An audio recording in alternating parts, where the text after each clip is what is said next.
that's one of the key things with manifestation too, because you have to be balanced and you have to be really mindful of your thoughts and the way that you're moving in the world to be able to manifest things the way that you want to. And it's incredible how the moment you let go, which is a divine feminine act, everything flows in. It seems like it's a really big process, and it's not. All you have to do is make the choice to do one thing different in the morning.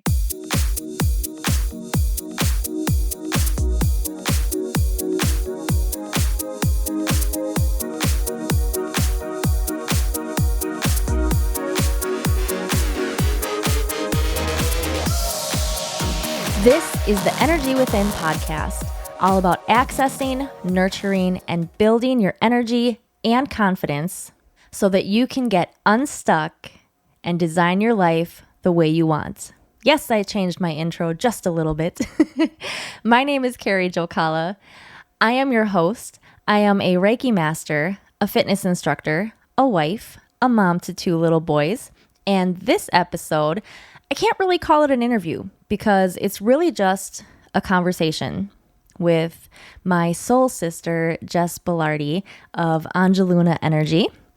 And real quick, before I jump into that, I just want to talk a little tiny bit about that tiny new line that I added into my intro because I think it's important. I've come to realize through the Reiki sessions that I've been doing that a main thing for people who are coming to me for these sessions is that they feel stuck. So if you're listening to this, you might feel stuck in some part of your life, whether it's figuring out what your purpose is, or you just feel stuck in your career, you feel stuck in your relationships, you feel stuck trying to get things to manifest and they're not working. And that's going to factor into the conversation we have today. But know that that's a big focus. So if that's why you're here, you're in the right place. And if you don't yet know what Reiki is, I'm just going to throw it out there that Reiki can help you get unstuck. We're literally getting your energy unstuck and moving and flowing again. And you'll hear a little bit about that in this conversation. You can also check out my website and the description of what Reiki is and how it can help you, some testimonials. And I could probably do a part 2 since I am further along in my journey now, but I did do a What is Reiki podcast episode a few months ago, so feel free to check that out as well, or simply send me a message if you have any questions. So today's conversation with Jess is so much fun. We are absolutely soul sisters, and if you ever met somebody where you felt like you clicked right away, that's me and Jess. We found out right away that we had some similarities. She gets my sense of humor because I think we have the same sense of humor, and you'll hear a lot of giggling and laughing in today's episode, along with some very important and helpful information. But Jess and I met in Reiki class. So we started Reiki 1 together last year, and now we are both Reiki masters. We did a couple practice sessions together early on and then ended up just talking, and then we'd spend more of our time talking than doing Reiki because of all the similarities we found out with each other. And then we started doing like virtual coffee dates, and it just blossomed into there. And I tell her this all the time, but I'm just so grateful to have Jess in my life. Like it's one of those friendships where you just know you're blessed to have this person in your life. So she knows that. I tell her that all the time.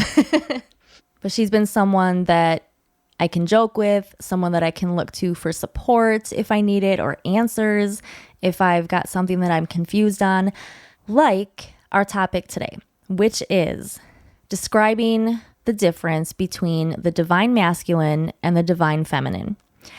And if you follow me on Instagram, you might have seen one of my latest reels where the caption was something about when you find out that you're anchored in the divine masculine. And it's, me using that audio of like, I'm a man, I want to go to war. Just kind of making fun of, it's not a true description of what the divine masculine is.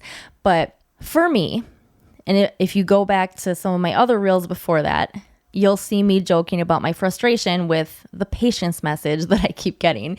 The fact that I feel like I'm doing all the things and yet things aren't manifesting as quickly as I'd like them to. They're coming, like things are happening, things are building, but it's not going as quickly as I would like it to or as quickly as I think it should. And I'm getting frustrated.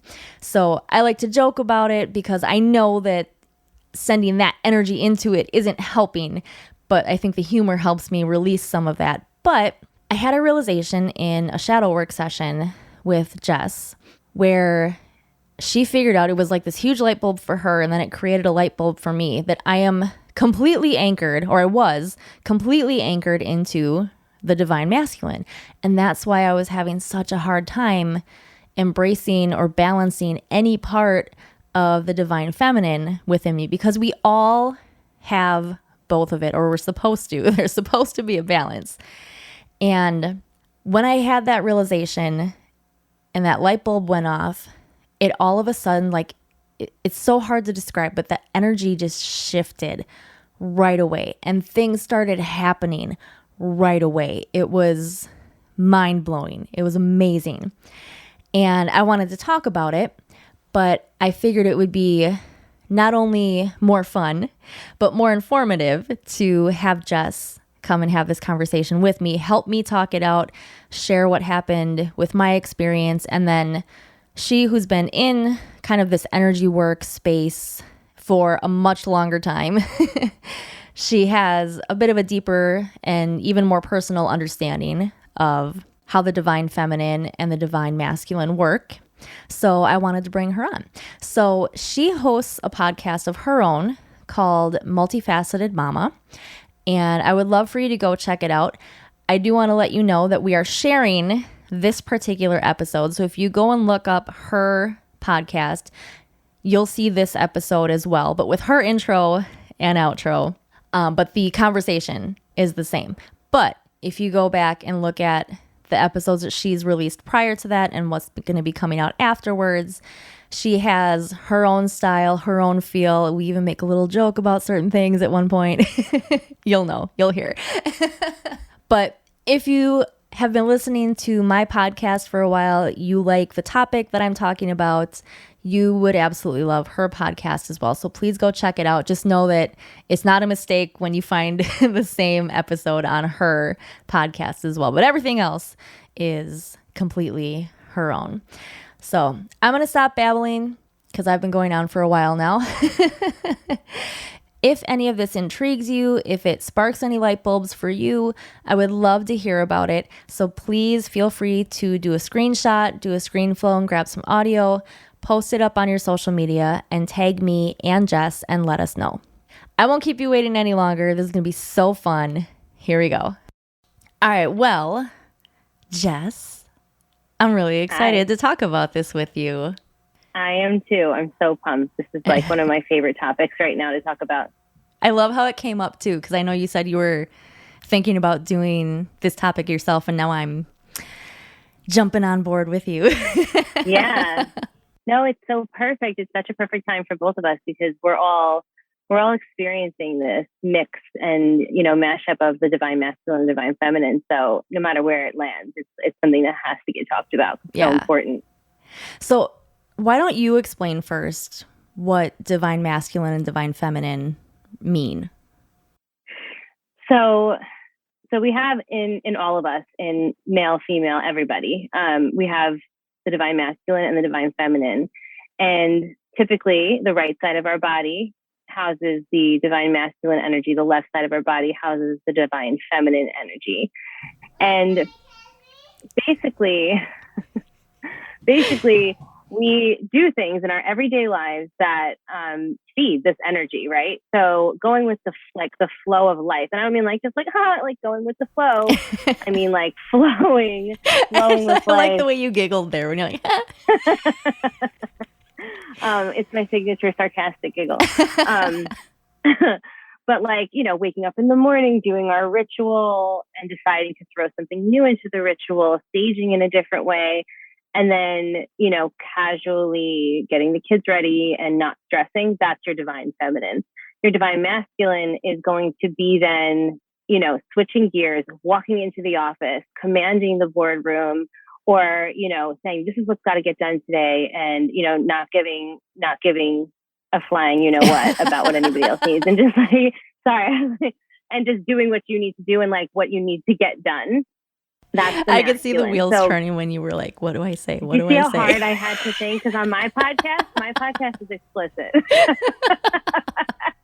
You can. I can put a warning label on it. It's cool. Oh my gosh. Okay, cool. That was like, I almost broke my brain. I almost broke my brain. I felt that.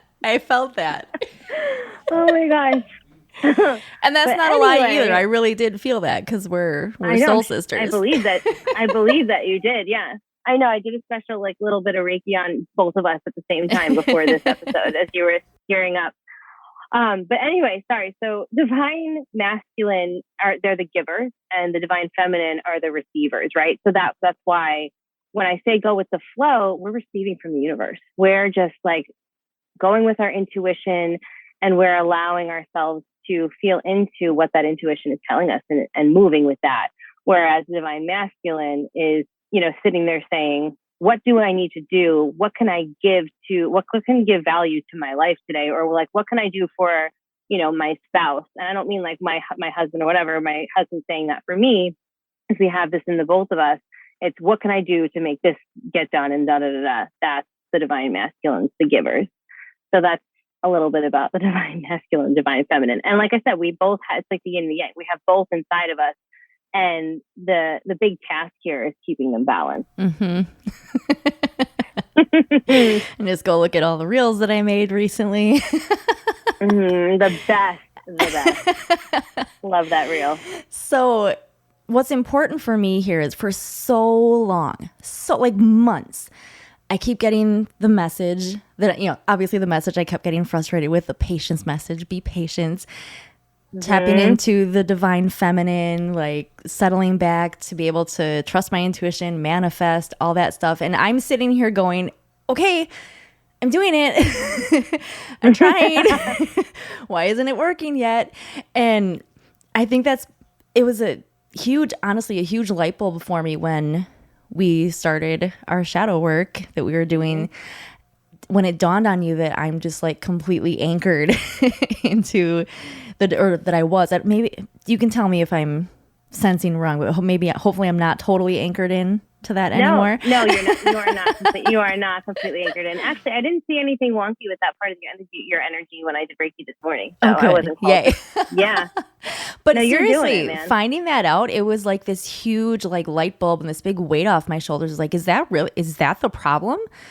Which seems weird on the surface because I feel like I understand the difference between the divine masculine and the divine feminine, and I know what they mean, but I had such a hard time stepping into the feminine, and I don't know, something about just realizing how much of the masculine was there made me realize, oh, okay, I really do have to like make a shift in my energy here because I think I'm in the divine feminine, but I'm not.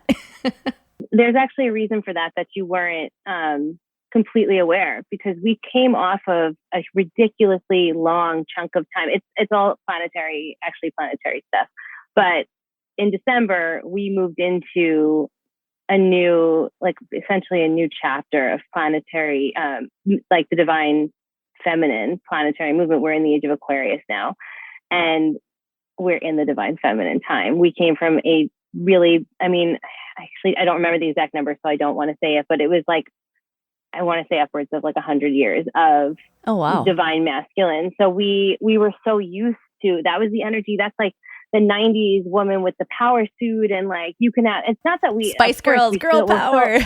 Yeah, right. Like we're still boss bitches, don't get me wrong, but it's that in leaning into our divine feminine, we're even more the boss because the divine feminine leads. And that's not just me saying that is like widely known and accepted that the divine feminine does lead.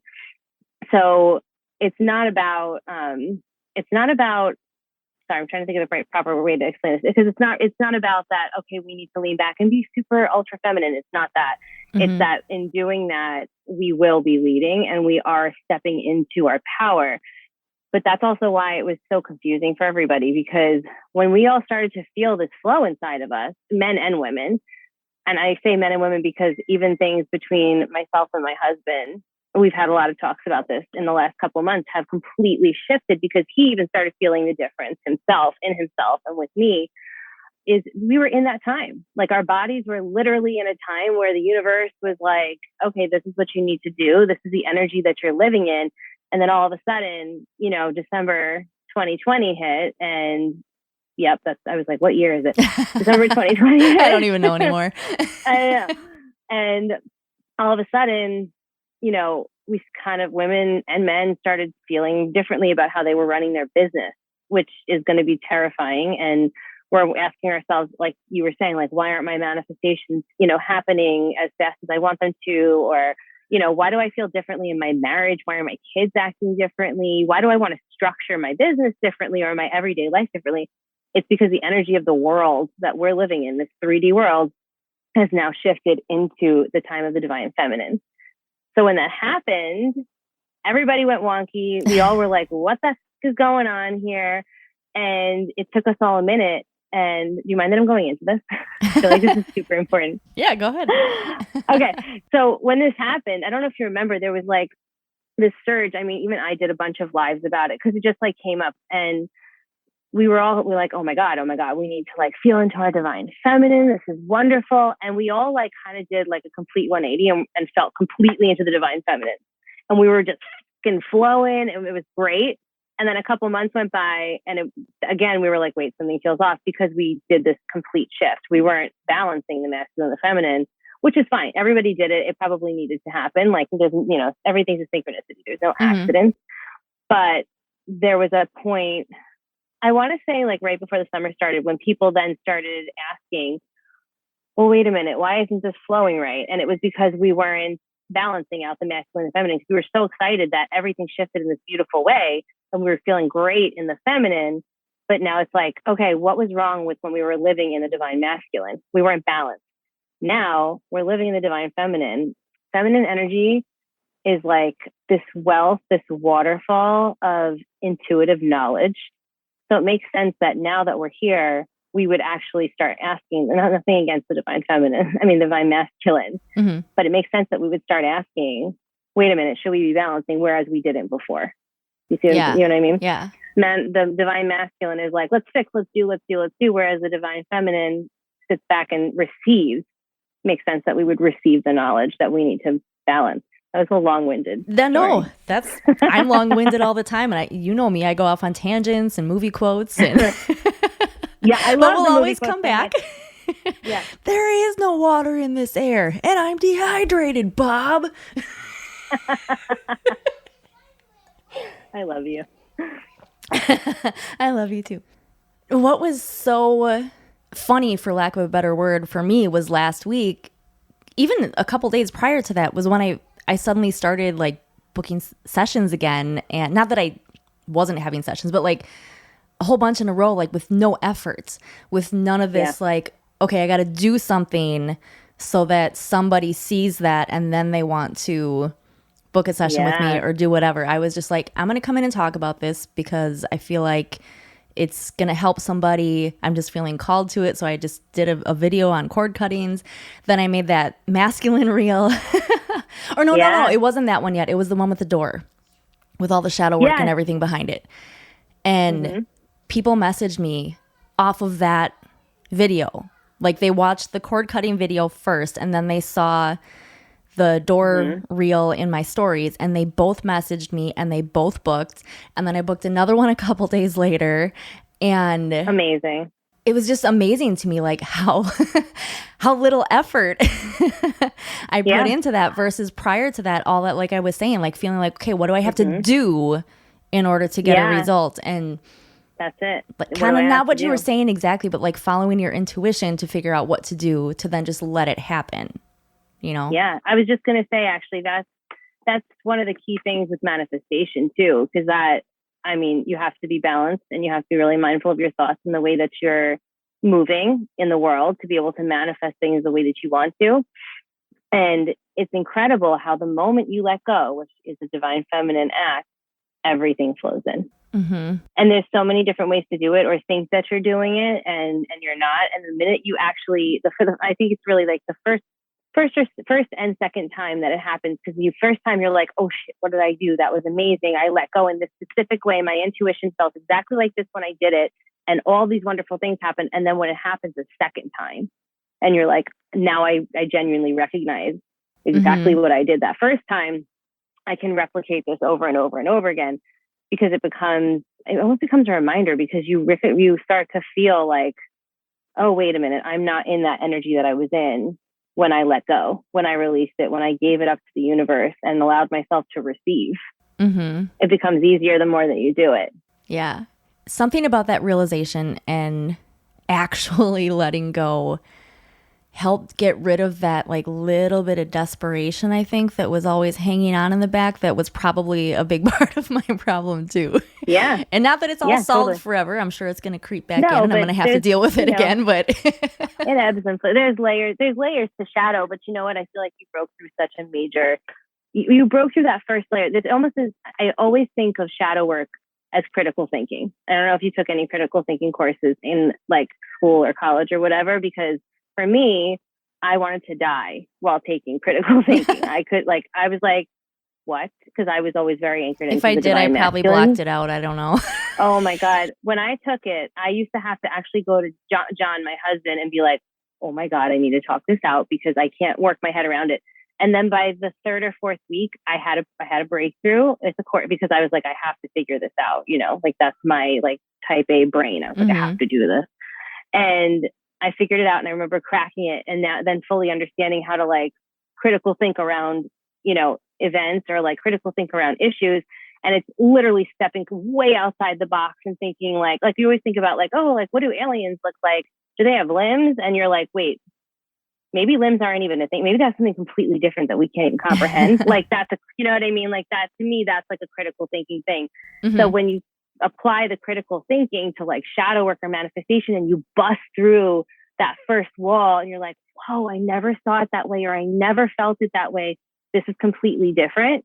It's that feeling, this like completely new, you know, newness to like the air around you and everything that you feel and you see when you're, you know, breaking through that wall and like feeling that first bit of like manifestation, or that first bit of like desperation seeping away, or whatever it is. It's incredible. And it changes. And it, again, like I said before, it gets stronger and stronger every time you do it. And once you tap into that like vein, you're golden. Yeah. Real quick, maybe we should explain a little bit about what shadow work actually is, because I know like I've fallen into that already with that, even though I haven't done much with it, where I'm like, oh, shadow work, like not a big deal, like because I don't know how well I can explain it, but like I understand it. And then when I said it to other people, they're like, oh, shadow work. Oh. Like I'm just like, it's nothing scary. It's like, it's literally like you're gonna talk something out, or you're gonna journal, or you're gonna but can you like, you know more about it than me, so you explain. Shadow work is one of my favorite things, and it is super like I'm a big believer in like, yes, sometimes things are painful, and you just have to like grit your teeth, like birth, you know, like grit your teeth and get through it. Oh God. Like this is my favorite birth quote, and it super duper applies to shadow work. The only way is through. Yeah. Like the only way is through. Like the women that sit there and say, I can't do this. I don't want to do this. I'm like, well, you don't have a choice. Yeah. That's it. You don't have a choice. Like it's this or nothing. Like it's this. Like you have to do it. So that's the way that I see shadow work. Once you're in it, and once you realize you need to do it, the universe keeps giving you opportunities. So let's backtrack a little bit.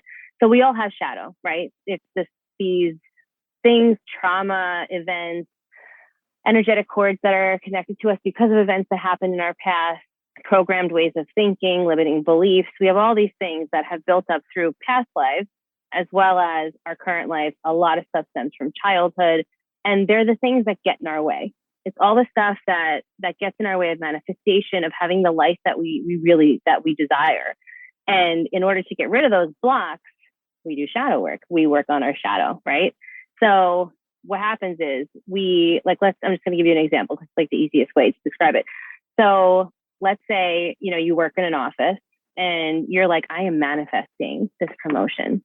I'm manifesting this promotion, but you get along with all your coworkers. You're like, you have great relationships. There's really no drama. And, you're like, but I think I could really do some good here. I want this promotion. So you go out for the promotion, you talk to your boss, and they're like, yeah, you're going to come interview with the board. This is great. And all of a sudden you feel a niggle in your gut and you're like, yeah, I can't wait. And you're like, what is that niggle? Like, why do I feel a little bit of like darkness there? And okay, fine. So your boss says, can you send in your resume? You send in your resume. You're like, I don't need to spruce it up. It's fine. I'll just send it the way it is. And your gut's like, why did you just do that? Why didn't you just spruce up your resume? And you go in the next day and you're like, okay, I'm so excited for the interview. And you're like, why am I feeling like kind of shit right now? So that's when you take a step back and you ask yourself, what's triggering me? This is where the shadow work starts. You ask yourself, what's triggering me? Okay, well, I was thinking about how great I get along with my coworkers and how great an idea it would be for me to do good for the office or do good for whatever this job is. Okay, so we just traced it back to, I get along really well with all my coworkers. Okay, so it triggered me thinking about my coworkers with the promotion. Why did it trigger me? Well, I get along really well with them. I really love them. We go out to dinner, like on Tuesday nights, we all get together and we go out for a drink after work. And I really love that. And it's like part of my weekly routine and it connects us all. Okay. Do you think you're not going to be able to have that once you're the boss? Can you not connect with your coworkers? So you work through that. Why is it triggering me until you reach what I just said? So you're going to journal it out until you hit the root of the issue. And then you ask yourself, okay, now I know exactly what the problem is. Sometimes that's enough. Sometimes you're like, great, I know what the problem is. I can avoid that. I don't need to do that anymore. I can get rid of that. That's a ridiculous belief. That's not true. And throw it out the window. Other times you need to then continue to work on that root and say to myself, okay, so like in this situation, how can I be sure that doesn't happen? How can I create a comfortable environment in my office? Because once you come up with that solution, poof, no more anxiety around the interview because you do want the job. You're not like trying to hold yourself back and sabotage yourself, because half the time, if we don't do our shadow work, that thing that we want, we self-sabotage because we don't believe we deserve it. Mm-hmm. So that's where a lot of that comes from too. But that's that in a nutshell is shadow work. What's triggering me? Why is it triggering me? What is the root? And then from there, we decide, can we just throw it out because we now understand it, or do I need to work on what the root of that is? So that is shadow work. And the more that we root out those limiting beliefs or self-fulfilling prophecies or all the things that we know that we really don't need, that's when the manifestations start to come in, because there's absolutely no blocks. And the higher your vibration rises and the higher dimension that you're anchored into, the faster that stuff's going to come in. And that's when you also need to be really, really aware of your thoughts, because your thoughts manifest really quickly once you start to get rid of those blocks. Can you just pull me into the dimension that you're in? Just take me with you. You're coming on your own, babe. Well, you're going to meet me. I was going to say, I don't know if this will make any sense, but I'm sure it probably will to you. I kind of had, I guess, kind of almost tying the shadow work and the divine feminine together. You reminded me of a realization that I had that I meant to tell you and then I forgot. Yeah. I think a big root for me, a big part of why I've been suddenly so like anchored in the divine masculine and having such a hard time getting into the feminine is I realized, I go back to my childhood, and I think in the beginning, I remember having so many times when I used to think like, oh my God, I'm so lucky. I would get like all these things that I wanted. They would always happen. Like I would win like these, little contests, like my essay won, like, out of the whole school to be read at like some school function or whatever, like little stuff like that. Like, wow, I'm really lucky. And then the more that I realized that I was alone and I was the outcast and that I was getting made fun of, I started to shrink back, and I tried so hard to make myself invisible to prevent being seen and to prevent people from making fun of me, because if they can't see me, they can't make fun of me, was the logic, I'm sure. And now as I've gotten older, I've flipped that, because I don't want to be invisible anymore. I don't want to be. I want to show my confident self, which I believe is my true self, but I have that, totally. Like, so I think I flipped to doing, so much of the doing to make myself seen and be like, look at me, this is how I really am, that I had a hard time going back to that, because there was probably a subconscious fear of being made fun of. There's definitely a lot of that's it's a really good example, because that's what I was saying. Like there are a lot of childhood things that go on that kind of stick with us. And that's like a perfect piece of shadow. Although I feel like you just did the shadow work, so you don't need to do anything around that now. But if you had told me that in a session 2 weeks ago, I would have been like, oh, we need to talk this out right now. Yeah, that's perfect. That was such a good example. And I agree with that completely. I think, yes, you probably did the complete opposite. And also you were living in a time of divine masculine at the same time as flipping it. So you probably were like hard anchored. Like just line up with the universe, like whoosh. Yeah, exactly. But yeah, absolutely. That was the best example. Sometimes I still feel like I'm invisible, and sometimes it's not a good thing. Oh like, my God, you saw that? Carrie, you are so not invisible. It's not even funny. I know. I forget that sometimes. I'm like, even something like something as simple as like a social media post where it might appear on the surface to be crickets, and then I saw someone in person a couple weeks ago, and she's like, "Oh my God, your posts like they help me all the time. They help me through COVID, and they're so inspirational." I'm like, yeah. Then hit the like button. I know. I didn't say that, too, but it was also is that realization too. Like, okay, people are seeing it. They are resonating with it. It is helping people. They're just not taking that action of showing me, giving me that feedback. But so if that's another thing for me, like I can start to feel like, well, it doesn't matter what I post because I'm invisible. Nobody's watching anyway, but they are. And if you're posting with that energy too, you're gonna kind of screw with yourself and your energy too. So yeah, keeping it. Yeah. So a mentor that I worked with for a long time, she's wonderful. I love her. Her name's Michaela J, and she is like a manifestation like guru. And she always says, "Don't be a wobbly human." And she has a podcast too. I love her. I listen to everything. And it's such a great concept because when you're calling in manifestations or whatever, like just the life you desire, being a wobbly human, like not, being regular with your spiritual practices, not balancing the divine masculine, divine feminine within you, you're not calling anything in because the universe is like, hey, wait, do you want this? Do you want that? No. Yeah. Wait. Like that's what the universe is looking at you doing. Cause you're not like, I have this. This is my life. Oh my God. And you're making me think of my kids right now. Like example for me, like they pick out the fruit snacks and then wave it around. Okay, do you want me to open that? Throw it back, point at other things and whine. What do you want? The fruit snacks? Like, what do you want? I will give you whatever you want. Just tell me. Yes. It's not that simple. What do you want? The wobbly child debating the fruit snacks. That's my next reel. What we are with the universe. That's my next reel. Oh my God, please. Yes. That is so perfect. Yes. Oh my God. This is it. Reels are so much fun now that I know like what it is that I do and what my focus is. Yeah. You were so good at reels. I love every time you post. I'm actually so grateful that you always tag me when you post a reel because it like reminds me, I'm like, oh, cool, Carrie posted a reel, and I like pee my pants every time. You're the funniest. You're really good at the voice, the lip dub thing, whatever that's called. When you like do a voiceover. Yeah. You're so good at that. Well, thank you. Some of those take a few takes. The last one with the samurai sword with the kid shovel is, I swear, I made everybody in my house watch it. Everybody. I was like, you guys, my friend made a reel. You want to see how funny? I was like, if you see the shovel instead of the samurai sword.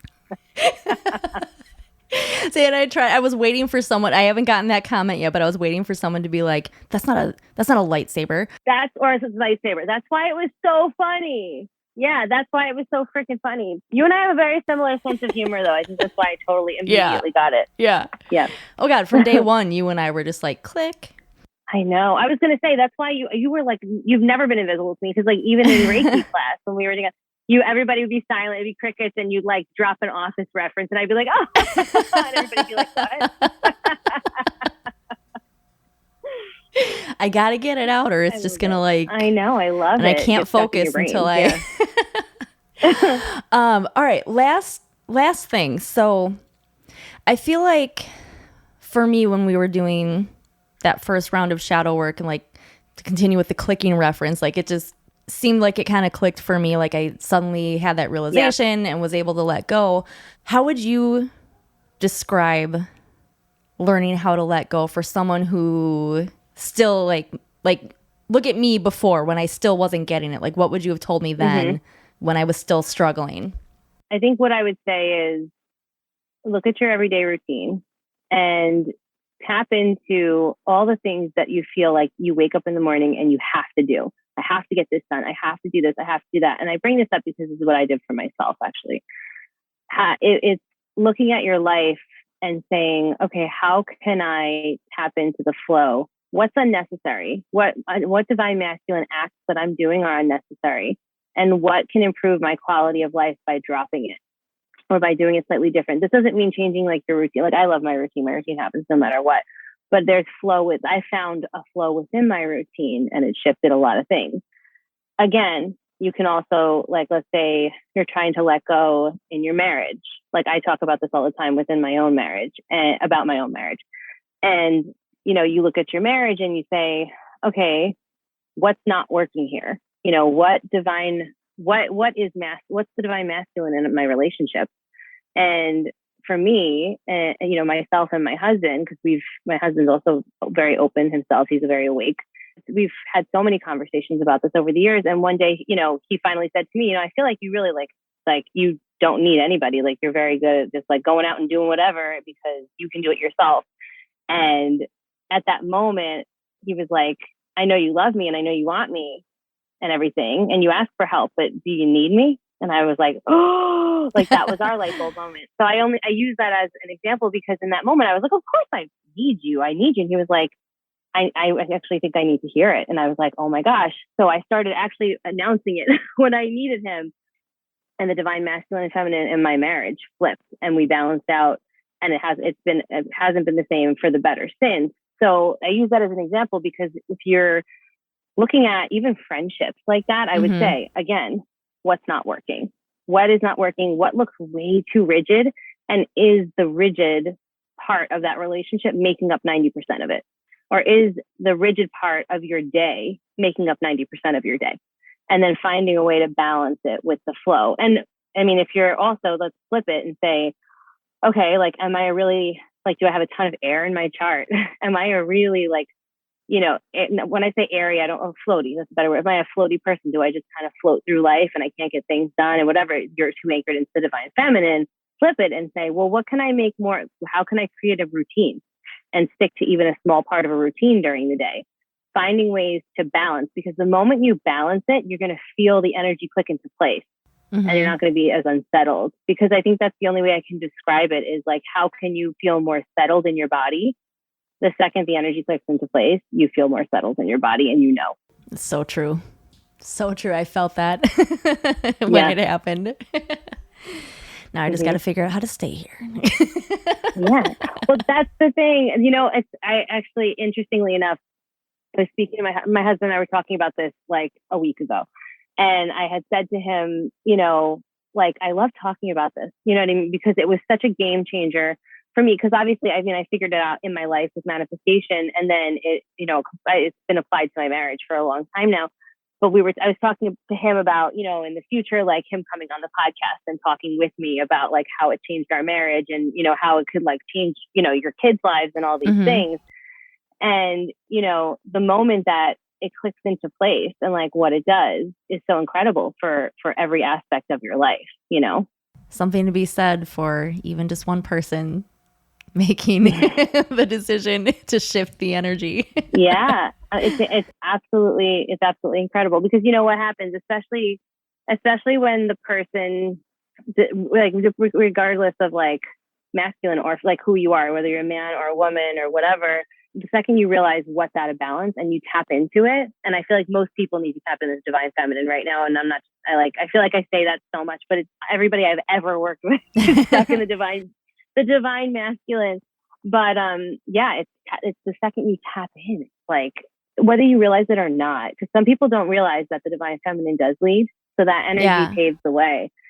So even if you're not aware of it, it's just the way that it works. The second you do it, you kind of, and you don't even realize you're leading the way because it's a flow, Well, I think it goes back to what you were saying about how as we were growing up, we had all that girl power and all that kind of stuff going on, which is great. And I think necessary, but we've gone so far past that, you know, it's one thing to be, I think, independent and like super strong, and another thing to find that balance, like you were saying. I know I forgot something before, and it was making me absolutely crazy. Sorry. So you know what I was like, I knew there was more of a point to what I was saying about what I was telling you. My husband and I were talking about this a week ago with like having you on the podcast. He made a really, really very smart point that I'm going to point out, and it's for like everybody. And also I meant to tell you too. And he was saying to me, of course, he was like, it was incredible. Of course, when we made that flip, and then we really flipped, and I was really in my divine feminine, he was really in his divine masculine. And then like, I think I told you like a week or two later, we were like, wait, something doesn't feel right. It's because we weren't balancing it within ourselves. We were just like complete like masculine, feminine.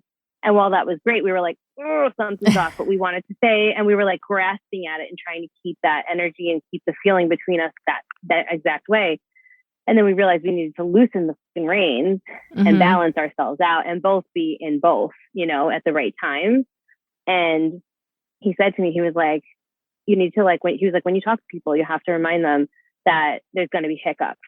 And just because there's hiccups, it doesn't mean you stop. You keep going and you keep reevaluating and you keep going until you find the balance. And I was like, damn, honey, like that was a astute little comment there, but he was 100% right. He was like, you need to make sure you mention that to people. I definitely think I mentioned it to you, but the way that he put it, I was like, oh yeah, it is super important to remember that we're 3D humans, like these meat sacks, you know, like embodying, like we have this light energy inside of us. But these meat sacks we're living in, you know, we do have hiccups, and we do hit roadblocks, and we kind of just find a way around them, and you keep moving forward and learn how to deal with it. Because the more you learn how to deal with, the more in the future, you know, you kind of don't really need to sidestep so much. You kind of just like, oh, I remember how to deal with this. Let's like move through it, you know? Anything that we didn't touch on that you think we should mention before we wrap? I think we hit everything. We talked a lot about the divine masculine, divine feminine. And I think I gave enough examples of how to step into each, right? Yeah. I feel like that's like that's all I did was give examples. But I think it's important to note at the end here that it also takes not just thinking about it like I would do, like I would think about it and be like, yeah, I understand it. Then you got to do it. Yeah.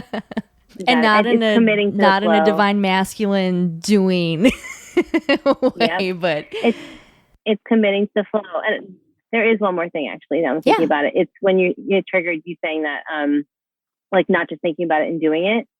It seems like it's a really big process, and it's not. All you have to do is make the choice to do one thing different in the morning.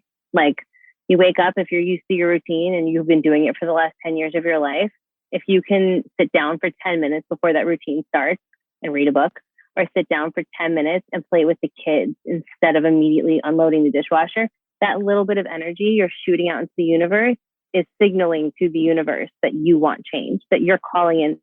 You just did something flowy first thing in the morning. You never do that. Do it. It doesn't have to be a massive shift. That would be great for me if we had a dishwasher. Oh, God. Just kidding. Seriously, that's like the first thing on my list for our forever house when we are able to start looking for that. Too. Absolutely. There will be a dishwasher. Like it seems it's so little, but that's like the top of my list. Oh, it's such a major time thing. Yeah. Manifest it, man. Followed by, you know, lots of land, lots of space, a big, beautiful bathroom with a nice soaking tub. I was going to say a bathtub, actually. When you were like a dishwasher, I was like, and a big bathtub. Yup. Like, that's, yes. With ledges for my candles. And yup. Yes. So also, you have to start messaging me to remind me to put the master symbol in my coffee because I forgot again. Oh, my God. That's like one of my most favorite things to do. I actually draw it on my coffee cup sometimes. If I have, like, if I go out and I get coffee at, like, you know, Starbucks or something, I grab a pen out of my purse and I draw the master symbol on it because I love seeing it. And my husband actually, I write it on his lunch too. So like when cool. I make wraps for him, and the best part is sometimes I'll draw rune symbols because I'll be like, oh, you need this or you need that, whatever. If I look into his energy, he'll come home and be like, hey, what was the symbol you drew on lunch today? Because it wasn't the normal one. And I'm like, oh, that was the heart chakra, you know, whatever. Like, it's fun. Do it. Was this one a curse? What was this one about? I know. He's like, are you hexing? No, honey. No. It's to make you like me even You had more. a fight before you leave in the morning. You're like, what'd you put on my lunch today? No, maybe I should. Symbol. Maybe I should just buy a coffee mug that has the master symbol on it already. You know, I have this water. I use the same Starbucks like clear water cup. It's not clear. I don't drink the whole thing. And my sister-in-law has a Cricut, and I was thinking of asking her to Cricut me like the master symbol to put on it. Such a good idea. Yeah, it's like why you just don't have to do anything. You know, you like infuse it with Reiki forever. Use the distance and time symbol, and be like done. You know. I need the easy stuff. All right. Yeah, with kids, of course we need the easy stuff. Right. Save me. Yeah. All right. Well, this has been so much fun. Thank you, Jess. Yes. Thank you so much. That was so much fun. I hope that it was as much fun for you to listen to as it was for us to record it. I sincerely hope so, because we're definitely doing another episode together in the future. We already had a different idea that we wanted to talk about, but then this came up and we wanted to talk about it right away. So we decided to do this joint podcast. So if you go and you listen to Jess's podcast, The Multifaceted Mama, you will hear this same one released, but with her intro, her outro, her music, all that good stuff. And subscribe to her podcast as well. If you're interested in all of this, you're listening to my podcast, you would absolutely love her podcast. And of course, as always, I hope that this was helpful. I really didn't realize how much of a struggle it was for me to step into any amount of the divine feminine, because it sounds like it should be so easy. It makes sense. We all know what it means to relax, what it means to rest, what it means to allow ourselves to receive, which is the most important part. But when you find out that you have so much of the divine masculine anchored into you, I don't know. I don't know how to describe it, which is why I wanted to bring Jess on and have her have a conversation with me about it. Because just something about that realization turned on that light bulb for me, so that all of a sudden I could shift that energy. I could make that decision. I think it was subconscious, because it was just something that I felt. It's not like I said anything out loud, wrote anything down. I just felt that energy shift, because I think the rest of me was finally coming along. And I wonder if a lot of you might be in that same position where you're trying to do all the things. You think you're doing all the things. You're trying to let go. You're trying to not be so attached to what you're trying to manifest. But there's obviously a piece that's missing if you're anything like me, because it's just, it might be happening, but it's not as fast as you want it to go. Like, you know it's coming, but you just can't figure out how to get it to speed up. And I like to think I'm starting to get into that phase of things speeding up. And that's a separate conversation, which I don't know that I'll share. Jess knows what I'm talking about, inside information there. But I really hope you enjoyed this conversation. If you did, please share it. Tag me, tag Jess. I'll have the links for her and myself as well if you're new to this podcast. The links for all of us in the show notes, links to our websites.